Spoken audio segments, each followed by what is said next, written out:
Have you ever felt frustrated with a service? You've tried to do everything you can to make it clear what you want, but they don't seem to be listening. After a while, you decide to go somewhere else. But what if you don't have that choice? What if you're dependent on that system or service for your welfare, safety or comfort? What if there are no alternatives available for you? For many people, simply trying to keep their head above water, this lack of choice is a daily situation. Catching a bus, arranging a repair, or accessing social welfare can be a real struggle and leave the person feeling like they're going under. When every day you're weighed down by the stress of your circumstances, being faced with a system or service that seems uncaring and impersonal can make life seem doubly difficult. As the face of these services and systems, frontline staff have the ability to be a lifeline for these customers. While staff may not be able to change the rules of the system, they can break down the barrier by showing care and consideration. This might mean that frustration gives way to mutual understanding.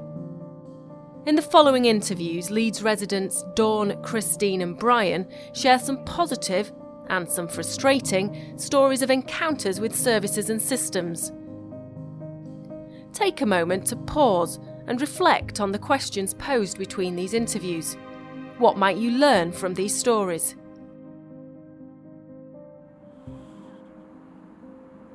The positive thing that I've had is with the Leeds buses, first bus. One day we went out and I was trying to get to an area that I wasn't familiar with, and we had a very good bus driver that told me whereabouts we needed to get off and what the next service we needed. It's only about 8 stops, so when you count the stops and then once you get to the 7th, once it sets off, ring the bell and then you need that stop, and then it's just round the corner. So he just explained where it was, the shops I were after.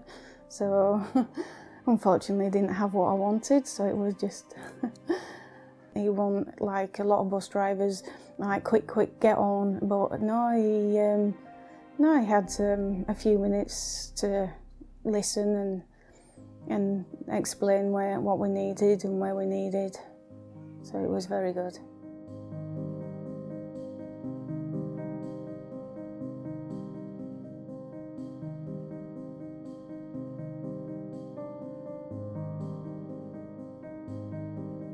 Sometimes the people that come out don't listen to you, and sometimes, you might have, like I've had problems with my gas boiler, and a man came out and he sort of went against everything I'd said, and I was trying to tell him that my gas keeps turning itself on and off, and he sort of said that he didn't, he couldn't see that happening.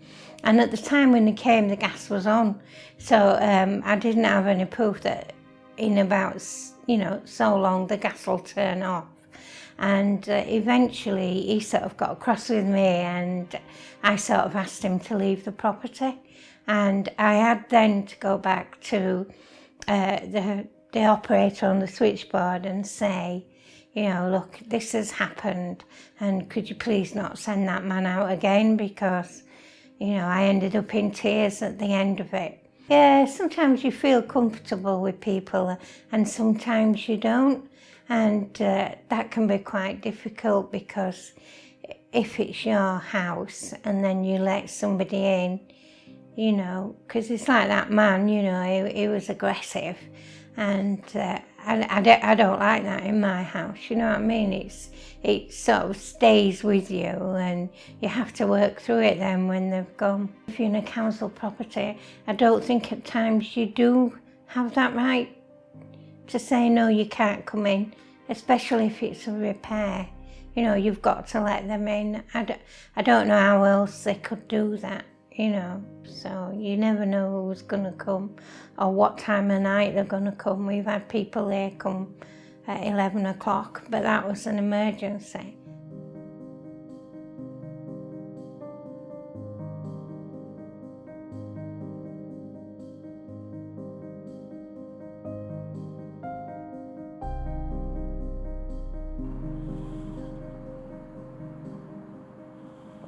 I had occasion to approach the DWP for a PIP and employment support allowance assessment because I noticed a pattern of me going to work and only lasting between 3 and 6 months each particular job, because as time progressed with each job, it got harder for me, and things that were going on for me emotionally and psychologically were confusing.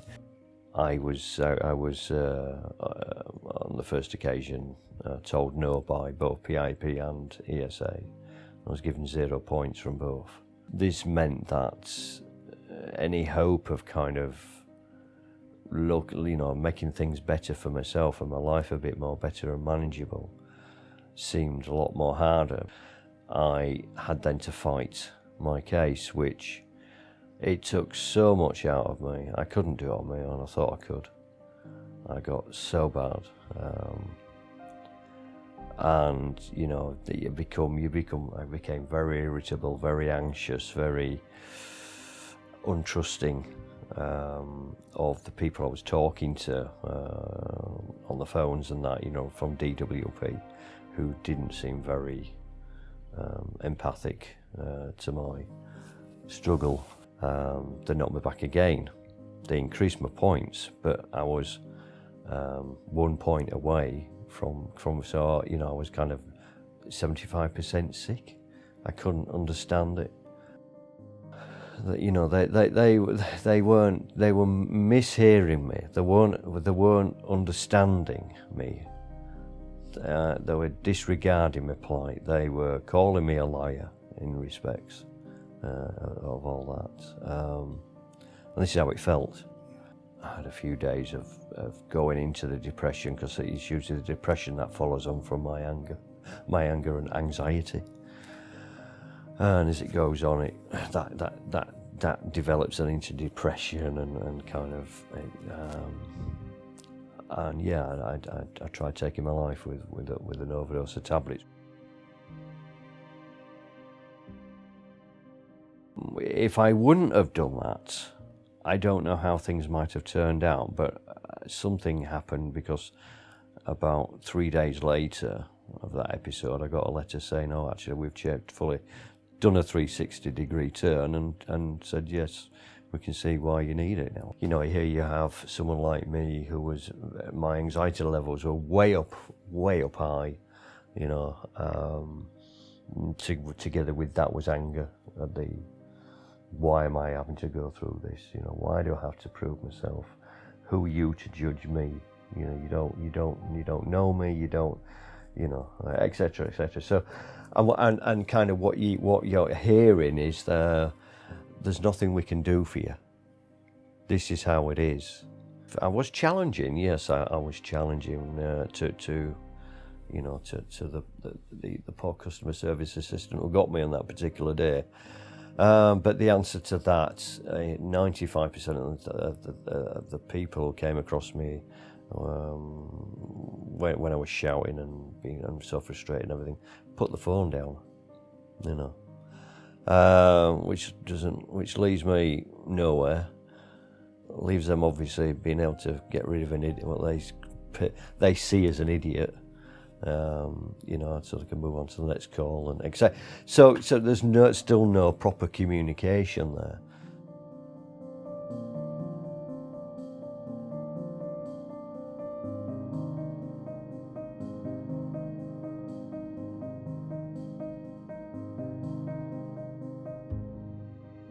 Well, if a person is screaming at you, don't put the phone down. This is probably why they are screaming. These are, let's focus on the person. Let's, don't see it as personal. That person's not shouting at you per se because you can't do anything for them. They're angry at the system. I don't blame people for not getting it. Nobody's lived my life, thank God. I won't want them to.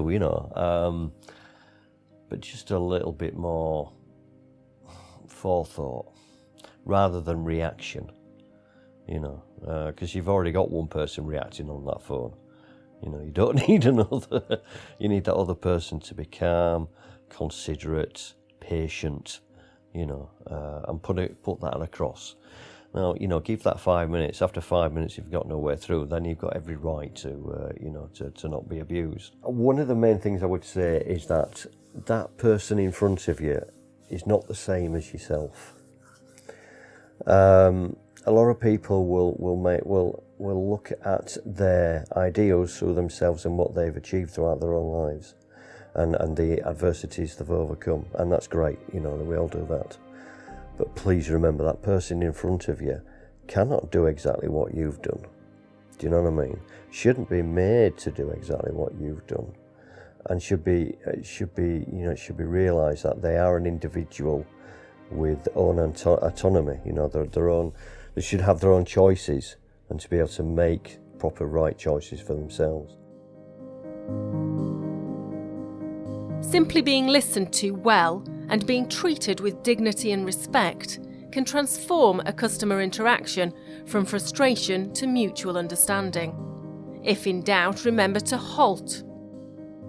Humanise the person in front of you. Treat each person with the dignity and respect you yourself would hope for.